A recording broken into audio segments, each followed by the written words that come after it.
আগে লিখিত দিয়েছি, এখনো বলছি, আমরা এনসিসির পক্ষে এরকম একটি সাংবিধানিক ব্যালেন্স কমিটি থাকা উচিত, প্রতিষ্ঠান থাকা উচিত, যারা সাংবিধানিক এবং বিধিবদ্ধ যে সমস্ত সংস্থা আছে সেগুলোর নিয়োগ এবং নিয়ন্ত্রণের ব্যাপারে ভূমিকা পালন করতে হবে।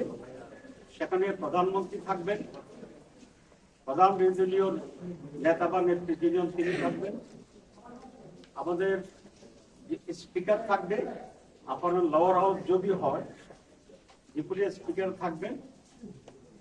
এভাবে একটা স্ট্রাকচারের ব্যাপারে আমরা একমত হয়েছি। অরিজিনালি প্রস্তাব ছিল ওনাদের সেখানে প্রেসিডেন্ট এবং প্রধানমন্ত্রী, chief justice, president and chief justice থাকবে। এই দুইজনের ব্যাপারে আমরা আপত্তি করেছি এই জন্যে যে একজন হচ্ছে দেশের অভিভাবক হিসেবে দেশের ভূমিকা পালন করবে, আরেকজন জুডিশিয়াল চিফ যিনি দেশের আইন এবং বিচার বিভাগের জন্য, জাস্টিসের জন্য প্রধান। তো ওনাদের এই কমিটিতে আনলে এখানে যদি কোনো বিরোধ তৈরি হয় তাহলে এটা মীমাংসা করার আর কোনো বডি থাকে না। সে কারণে আমরা বলেছি প্রেসিডেন্ট এবং প্রধান বিচারপতি বাদ রেখে এটাকে কনস্টিটিউট করা। অনেকেই কিছু এদিক ওদিক বলছেন, কিন্তু অলমোস্ট একটি দল ছাড়া বাকি সকলেই এনসিসি গঠনের ব্যাপারে নীতিগতভাবে আমরা একমত। না, আমরা ওইগুলো আমরা মনে করি যে আবার আলোচনা হবে, কনফারেন্স কি হবে, কারা কারা থাকবে সেক্ষেত্রে পরের বিস্তৃত আলোচনা হবে। তবে বাংলাদেশ জামায়াত মনে করে আমাদের তিন বাহিনীর প্রধান এই জায়গার বাইরে থাকা ভালো নিয়োগের ক্ষেত্রে, তাদের যে ফর্মাল যে নিয়োগের প্রক্রিয়া আছে সেটাই থাকতে আগের মতোই সেটাকে আমরা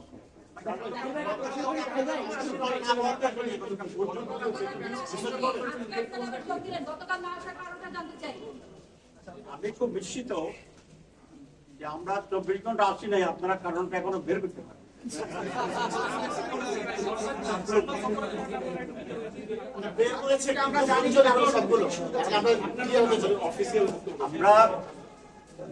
আপনারা দেখেছেন যে মাননীয় প্রধান উপদেষ্টা লন্ডন সফরের কিছু কিছু বিষয়ে আমরা আপত্তি জানিয়ে এবং প্রশ্ন করে একটা বিবৃতি আমরা দিয়েছি।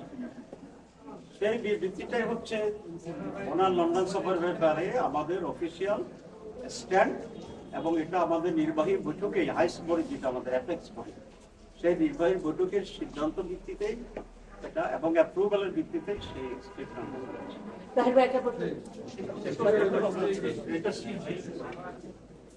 মাননীয় প্রধানমন্ত্রী, মাননীয় প্রধান উপদেষ্টা লন্ডনে গিয়েছেন অ্যাওয়ার্ড আনার জন্য, টাকা ফেরত আনার জন্য,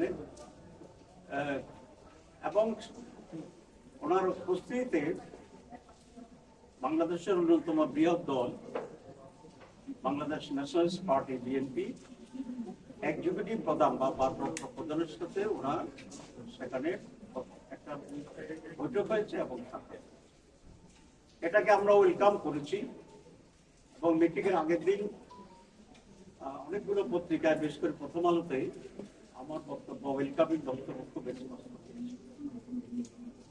দুই, নির্বাচনের তারিখের ব্যাপারে উনি যে কথা বলেছেন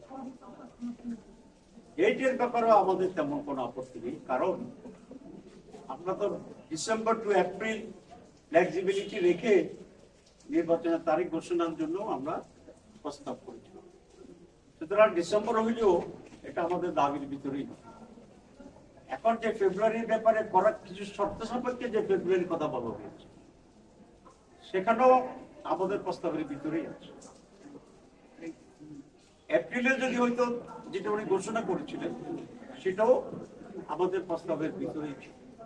সুতরাং ডেটের ব্যাপারে বাংলাদেশ জামাত ইসলামী পূর্বাহ্নেই একটা টাইমলাইন দিয়েছে, আর আমরা বলেছিলাম আমরা একটা পার্টিকুলার ডেটে ওনাকে ডিকটেট করতে চাই না, রিজিড থাকতে চাই না, আমরা ফ্লেক্সিবিলিটি আমরা অ্যাকসেপ্ট।